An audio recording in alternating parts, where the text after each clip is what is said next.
I have beaten Tears of the Kingdom. Holy. It was 1 year anniversary of Tears of the Kingdom the other week, and I thought it would be fun to beat it on stream. And I have written a review. Would you like to hear it? Yep, I'm all ears.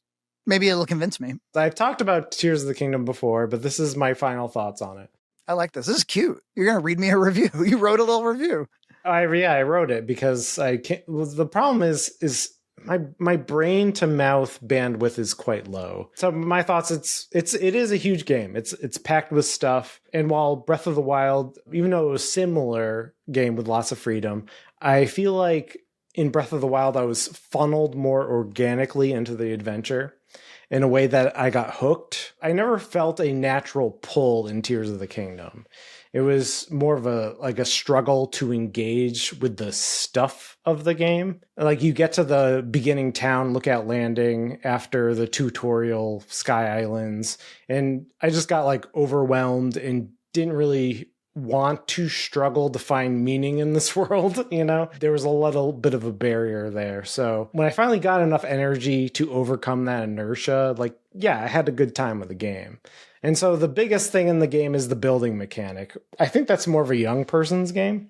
Like, I'm not here for Banjo-Kazooie nuts and bolts. I'm not into Minecraft. It is a young person's mechanic. And it's an impressive mechanic. Like, they put a lot of time and energy to make it, like, work seamlessly. And so, but for me, it's like I only really focused on the functional bare bones of like the builds to get me through the challenges of the game. So I would make things that would cheese the game. I wouldn't make anything complex. It would just be the bare bones. It's not great if the huge like mechanic that they spend a lot of time on in the game is something that I kind of avoid using. So that's kind of not that great. But I do like the powers like Ascend, Recall, and Ultra Hand. I think that makes Link's mobility feel snappier. And it's the first game where I mean, in the first game, it felt like, you know, you're climbing constantly. You made that joke constantly. Like it feels like you're climbing and you're like falling all the time. and it definitely felt better in this. Like all the powers that they added alleviated that. Like you're gluing together trees to get with the Ultra Hand to get over gaps, that sort of thing. And the fuse ability kind of solves the annoying weapon breaking thing that when Breath of the Wild. Like the previous game, you're constantly finding weapons, but in this one, you're constantly finding stuff to glue to your weapons to like kind of overcome the brittle weapon thing that these games do for some reason. Which I actually found was kind of fun because you'll kill enemies and you'll find powerful materials as you kill enemies. So you're always kind of finding things to glue to your weapons. So it's a good feedback loop. You'll kill an enemy, you glue stuff to your weapons, and then you'll kill more enemies. You'll find more powerful stuff to glue to your weapons. So the idea is that you fortify the weapon with additional supplies, and then it's less likely to break anytime soon. It's not that it's less likely to break. Well, some of them are. Some will add some durability, but it's more that as you're killing things, you're finding a bit like more materials to make things to kill other stuff with. So there's a better feedback loop than like you find weapons and then you're like, I don't know if I want to fight anything because I don't want to break this weapon. It was different in Breath of the Wild where things felt more scarce. In this, you were kind of encouraged to be scrappier. You were finding these weapons, you're fighting and you're finding weapons and finding materials. So I think it improved on Breath of the Wild. One of the things I didn't like about Breath of the Wild was the sameness of the divine beasts. You know, they had the same textures. You couldn't really, like in my mind, when I think back on them, I can't really distinguish one from the other because of that. And they definitely fixed that in this game with the temples. Like the water temple's in the sky, the fire temple is in the depths, and the lightning temple is in a pyramid, and the wind temple is in a raging storm. So they were very distinct, but I still miss like the classic dungeon designs in previous Zeldas. Who am I to critique because these open world Zeldas sell way better than the previous ones? But I miss that intentionality. The physics puzzles in these temples and shrines, half the time I feel like I solve them in the intended way, and then half the time I stumble around with physics and accidentally solve them. And I don't know if that was intended, but you know, I'll take it. Yeah, I don't like that feeling. And to me, that's not as satisfying as solving a tight problem-solving You're like, did I puzzle just cheese it? box. Yeah, it's like half the things are like that. And in the old games, it was like a tight problem-solving puzzle box, and I miss that. And again, like, who am I to say these games sell like way better than the old games? So who knows? And that being said, I did enjoy myself with the shrines in this game more than Breath of the Wild. And I think it's because one, there's less motion control shrines. Like in Breath of the Wild, they like really tried to do a lot of that motion control shit. And in this one, they didn't. So maybe that's why. A lot of the puzzles were actually figuring out how to enter the shrine. So they did like the puzzle in the environment of the overworld instead of like inside these little contained shrines. So you try to figure out like, oh, how do I open this one? How do I, there's like a puzzle in the overworld. So it's a little more varied. And also I think the shrines are easier than Breath of the Wild, which I like because I'm getting old and stupider every day. So I like that they're easier. It kind of reminds me of, like one of my favorite games on the NES. I've mentioned it in my top 10 list was Lolo.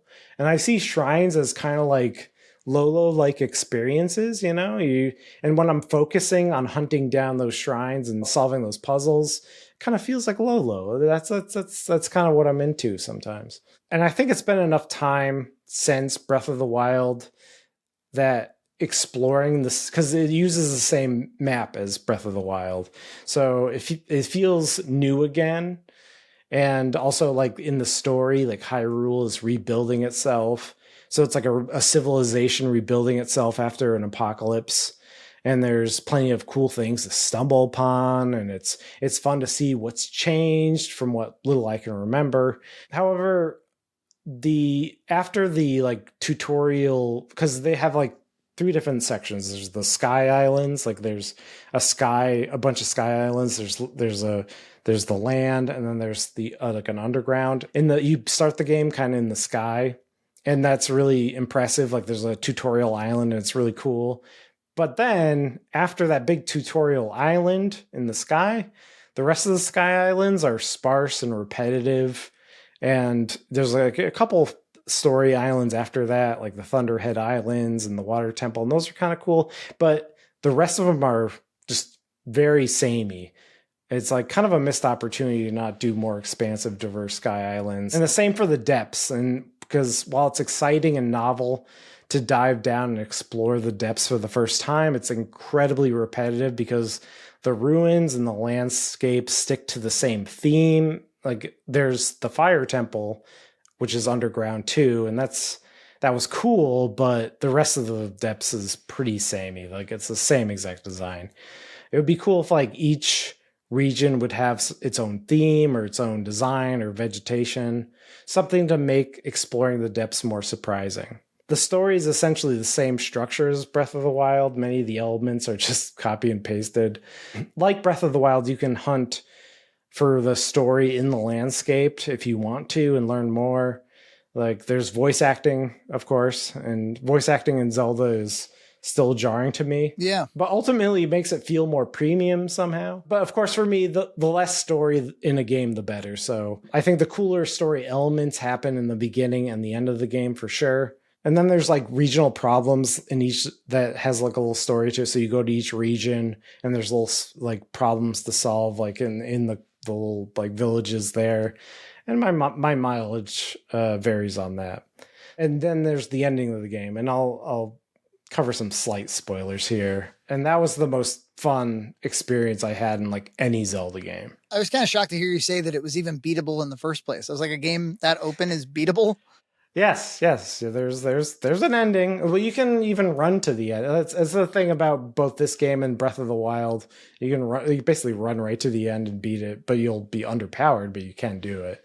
Gotcha. I recently streamed the ending, and you can see my delight with it. I loved there's an ending gauntlet leading up to fighting Ganondorf's army, and then you fight with Ganondorf, and it's a fun brawl. And it has this great visual gag where the health bar, like in the second form, just like keeps like growing and growing.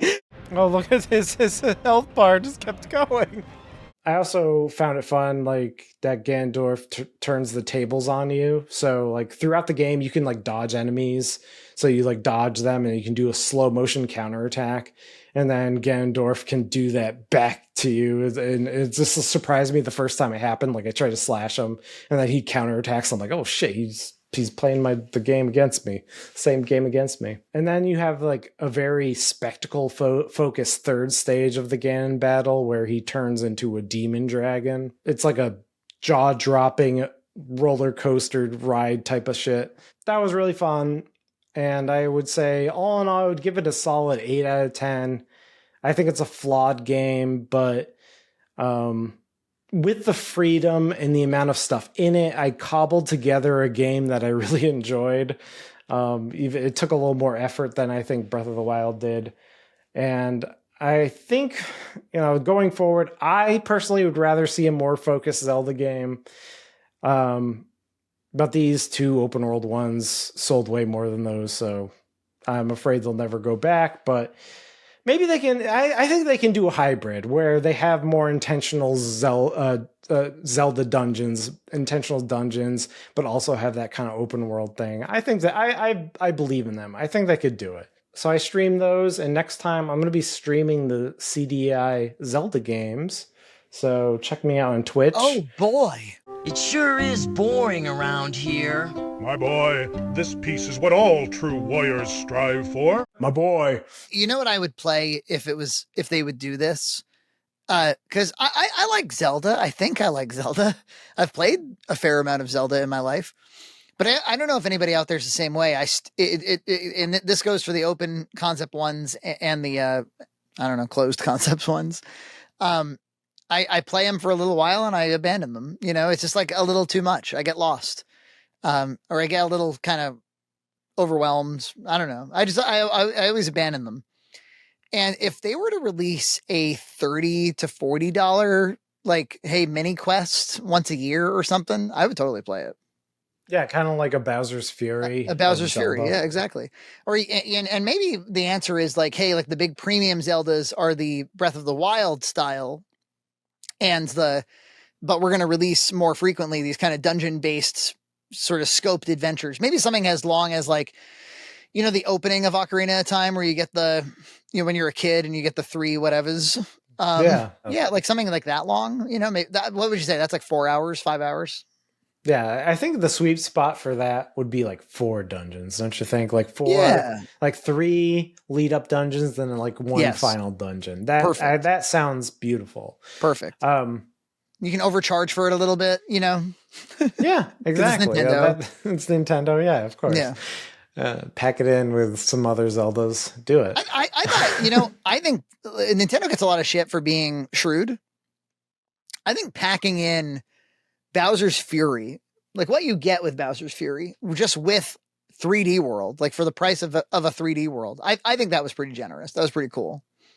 Yeah, and like with Tears of the Kingdom, my kids love it. So I'm an old person, and I gave it an 8 out of 10. That's not a bad score, but I definitely have a lot of criticism. But the boys love it. But they just like to like play around. Like they like to mess around, and this game definitely lets you mess around. Like they like to just light things on fire or chop down trees, and they laugh, and that's all they do. And that's like kind of like the Minecraft-y thing about it, And but. It for me, it was just like such a struggle to just stay focused in it, and I don't want that in my games usually. That's cool. Good for you for sticking with it and streaming. And so once again, go check out EJ's streams. They're picking. He's very consistent about them. So yeah, 9:30 on Sundays, 9:30 Eastern time. Subscribe to Red Cow Entertainment on Patreon for full episodes every other week.